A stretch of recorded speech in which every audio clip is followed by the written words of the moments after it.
I want you to take a look at this woman. Her name is Deneen Borelli. As you can see, she appears to be a black woman, but with a name like Borelli, and she's married. You can imagine who she's married to. And if you can, I'll let you know she's married to a white guy. Anyway, this woman is so deep into Fox's pocket as far as adopting their views that it boggles the mind. I want to play a clip from Fox News in regard to that illegal militia takeover of that federal building, i.e. shack, in Oregon. Now, I just want to let you know that this is the same woman who was so disrespectful as to call President Obama rapper-in-chief.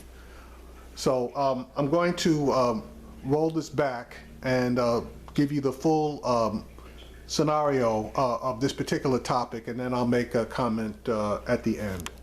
Are starting to compare them to terrorists. So why would that be? An armed militia taking over a government building at an Oregon wildlife refuge. They're being helped by these ranchers, the Bundys, who have faced off against the government before.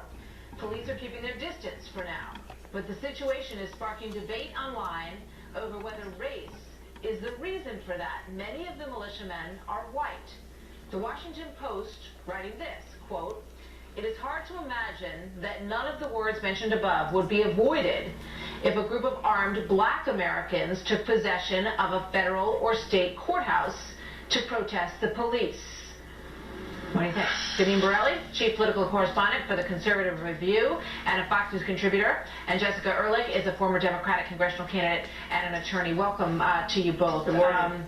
A lot of issues here and some interesting questions raised in a couple of editorials that say that news organizations have been so careful in terms of how they present these individuals, and they say that they were not that careful when it came to other cases like Dylan Roof, for example, who clearly had racist intentions when he crazily killed people in a Charleston church. They also point to Syed Farouk and Tashfeen Malik, and that they were quickly labeled to be Islamic terrorists in the course of their killings in Dino, and they claim that some are handling these folks with kid gloves. Deneen, what do you think?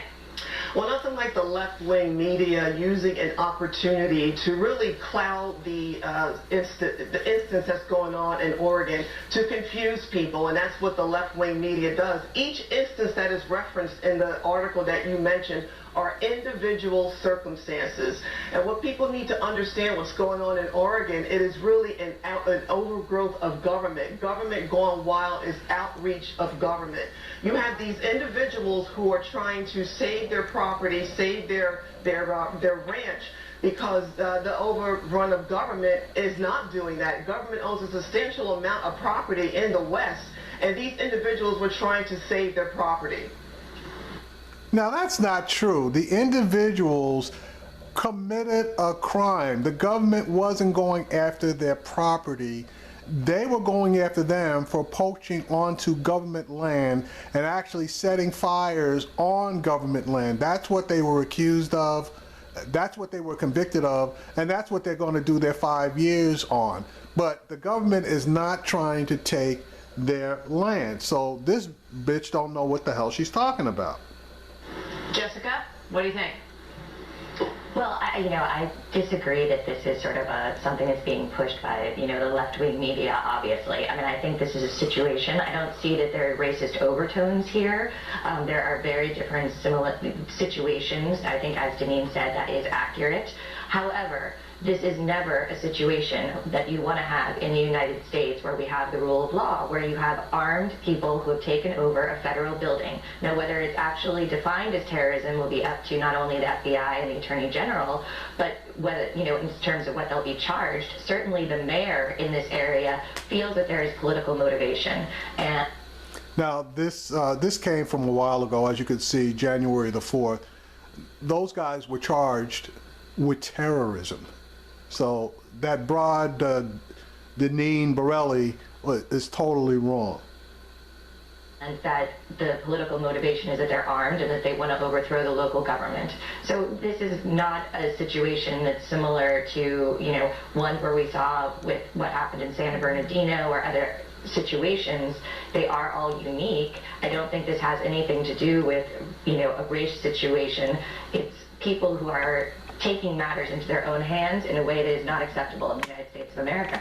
Yeah. They raise a question, Deneen, of, the racial tensions that we've seen in Missouri and the fact that in those situations when people are rising up in that case against the police and against that government institution, that they are always referred to as being a group of black people, a group of sometimes thugs. Those kind of names are used, and they say, in this case, why aren't people talking about the fact that this is a group of white militiamen? Why is that distinction not made?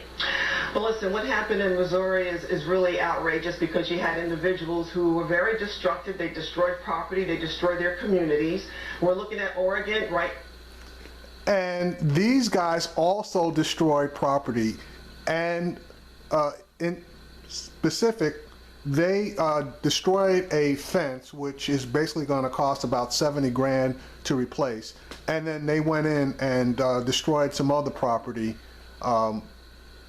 within the building itself. So, yeah, that was property destruction. Now, was it on the same magnitude as in Missouri or in Baltimore? Absolutely, no, it was not. But they did, in fact, destroy property. Now these individuals are being peaceful. They're outraged about the overgrowth of government. Is government going wild? And I tell you, we don't want to see this happen across the country, but this is an example of something that can happen because of the overgrowth of government. And Americans are tired of government intrusion in their everyday lives. And so these individuals right now are peaceful. They want to rein in government going wild. Why is it that federal government owns 47% of western states in our country? In Oregon alone, the federal government owns 53% of the property. So it's really outrageous how government is creeping into our everyday lives, no matter what it is you're doing, and people just want to be left alone. Jessica? Yeah, and funny thing about that, the two guys that are going to jail said that they didn't want the Bundys or any other militias in their towns. The townspeople themselves said they didn't want those people there. So now you tell me, these people are taking it upon themselves to protest where the people that they supposedly are protesting for said that they don't want them there? Doesn't make a hell of a lot of sense. But anyway, let's continue. They were revolting against that. There was an issue with trying to sort of burn down some of the brush. They say that fire went over onto federal land, and that the sentence that was given to the person who they believe is responsible was too short, and then they changed the sentence and made it longer. As an attorney, how is that even possible? Well, because there are federal sentencing laws and guidelines, which we've talked about even on this show, that are, people disagree with, that we're trying to change, that the president wants to change, because those set sort of the terms of what judges can do. They have a lot less leniency because they're governed by specific rules. But we do have something in this country called the rule of law. If you're not happy with what's going on at the federal level, that's wonderful. That's part of being an American. We can disagree all day long as to whether you think they're overreaching or not, but you don't go and take over a non-peaceful land. These people are armed. They've said if they come, they're planning on staying. They've put a call out to other people to join them, and that's not a peaceful demonstration. They're not even just picketing out front of a courthouse. These are people who are actually taking over an area that is a federal office building, and that's not the way that we make change in the United States. I hear you. So they think the rule of law is rigged against them in this case, and that they can't win by going through the normal channels. This is going to be an interesting standoff, and we'll see where it goes. But if we did that, i.e. black people or others did that, then there'd be an issue and guns would be blazing. But I basically made this this video just so that you could see for yourselves. This woman is just a crazy guess I have to say it, crazy dumb bitch that doesn't know her ass from a hole in the ground.